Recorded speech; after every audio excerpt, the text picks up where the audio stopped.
Hang on, because we're about to screech to a halt. That's right, the Earth is going to stop spinning for 5 seconds. How much damage would this sudden stop cause? What would you experience in different parts of the world? And when the Earth starts spinning again, would it still be habitable? This is What If, and here's what would happen if the Earth stopped spinning for 5 seconds. The Earth makes one full rotation on its axis in one day. This gives us day and night. The Earth is spinning because of collisions that happened when the planet was forming 4.6 billion years ago. As a huge disk of gas and dust swirled around the sun, dust and rock grains clumped together, generating forces that kept the planet rotating in one direction. You could imagine it much like a figure skater spinning faster and faster.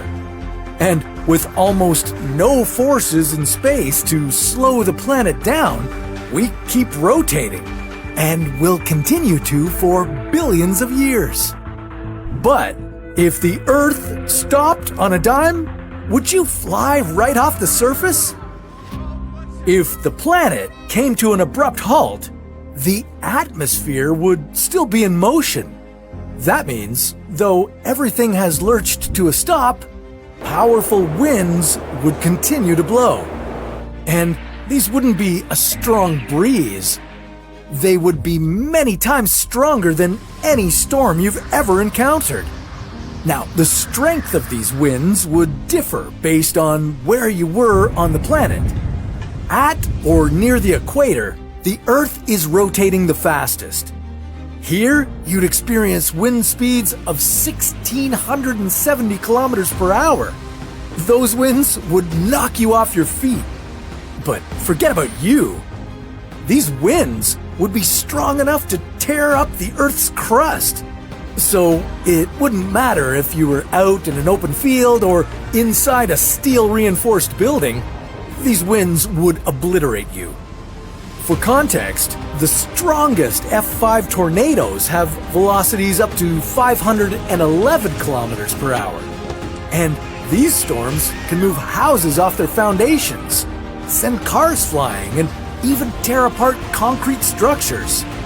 The winds from the Earth's emergency brake would be 3 times stronger than that. So if the crust under your feet didn't crumble, you and a lot of other stuff would likely go flying a great distance. But not off the face of the Earth. The escape velocity, or the speed you need to escape the Earth's gravitational forces and enter space, is about 40,000 kilometers per hour.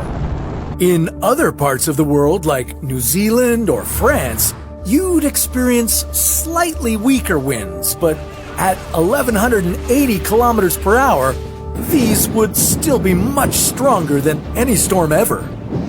These winds would pretty much destroy everything, but they wouldn't be the only hazard you'd need to keep an eye out for in these short 5 seconds. Our planet is not a perfect sphere. It bulges near the equator due to the centrifugal forces generated by the planet's rotation. If the rotation stopped, the Earth would transform quickly into a perfect sphere. All the water gathering near the equator would flow away toward the poles, generating a massive tsunami.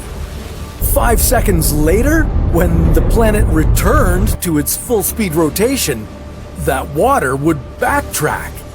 A wall of water would slam into everything and everyone, twice. That's one heck of a storm. Maybe the only place you'd be safe in this scenario is near the North or South Poles.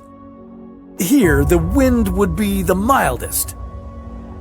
Now, you must be relieved to hear that the Earth has returned to its normal rotation after all this, but like I said, there would be nothing left on it.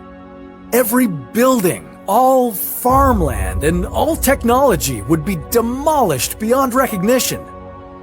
Billions of people, if not every single person on Earth, would die from the brute force of being slammed by the massive gusts of wind.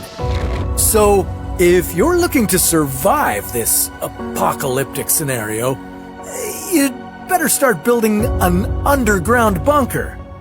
Luckily, it's expected the Earth won't come to a halt anytime in the next few billion years. Yeah, and before that, the sun would burn out and turn into a red giant. But that's a story for another What If.